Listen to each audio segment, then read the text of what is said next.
Ketika masyarakat kerajaan Babilonia memiliki kebiasaan memuja berhala, lahirlah seorang utusan Allah yang bernama Ibrahim. Beliau adalah putra dari Azar yang menjadi keturunan dari Nabi Nuh. Ayah Nabi Ibrahim adalah seorang pemahat patung cukup terkenal. Pada saat masih usia kecil, Nabi Ibrahim membantu menjual patung-patung hasil karya ayahnya.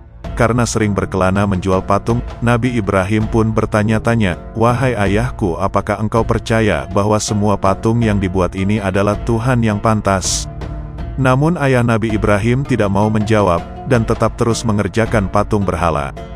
Kerajaan Babilonia pada era itu dipimpin oleh seorang raja yang bernama Namrud bin Kan'an. Pemerintahan yang dijalankannya adalah kekuasaan mutlak yang membuatnya menjadi raja sangat kejam. Apapun yang diperintahkannya harus ditaati dan dilaksanakan tanpa ada pendapat dari siapapun.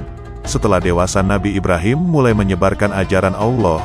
Pada suatu hari semua masyarakat merayakan sebuah tradisi tahunan dengan pergi keluar kota untuk berburu.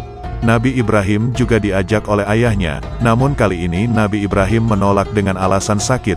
Beliau kemudian pergi untuk menghancurkan patung-patung berhala yang berada di tempat ibadah dengan menggunakan sebuah kapak. Semua patung-patung berhala itu dimusnahkan tanpa ada yang tersisa kecuali patung paling besar. Nabi Ibrahim lalu meletakkan kapaknya di patung tersebut. Ketika masyarakat kembali, mereka sangat terkejut melihat patung sesembahannya hancur lebur berkeping-keping. Mereka akhirnya mewaspadai seseorang yang tidak ikut dalam acara perayaan. Dipanggillah Nabi Ibrahim oleh Raja Namrud untuk diadili dan disaksikan oleh seluruh masyarakat Babilonia. Dalam keadaan ini Nabi Ibrahim mulai berdakwah secara terang-terangan. Dalam pengadilan itu terjadilah percakapan antara Nabi Ibrahim dan Raja Namrud. Diawali dengan Raja Namrud dan bertanya kepada Nabi Ibrahim, "Siapakah yang menghancurkan patung-patung ini?" Lalu Nabi Ibrahim pun menjawab, "Bukan aku, patung besarlah yang menghancurkannya." Raja Namrud dengan geram kembali berkata, "Mana mungkin patung itu bisa bergerak dan memegang sebuah kapak, sedangkan untuk berbicara saja dia tidak mampu." Disinilah kecerdasan Nabi Ibrahim dalam berdakwah. Dengan tegas beliau menjawab, "Jika engkau tahu bahwa patung itu tidak bisa bergerak, bahkan berbicara saja ia tidak mampu, mengapa kalian semua menyembahnya?" Dengan jawaban ini, maka terdiamlah seluruh masyarakat Babilonia termasuk Raja Namrud. Akan tetapi dengan kekuasaan mutlaknya, Raja Namrud dengan marah, akhirnya menyuruh prajuritnya untuk membakar Nabi Ibrahim. Dalam keadaan demikian, Nabi Ibrahim tetap tenang dan memohon pertolongan kepada Allah.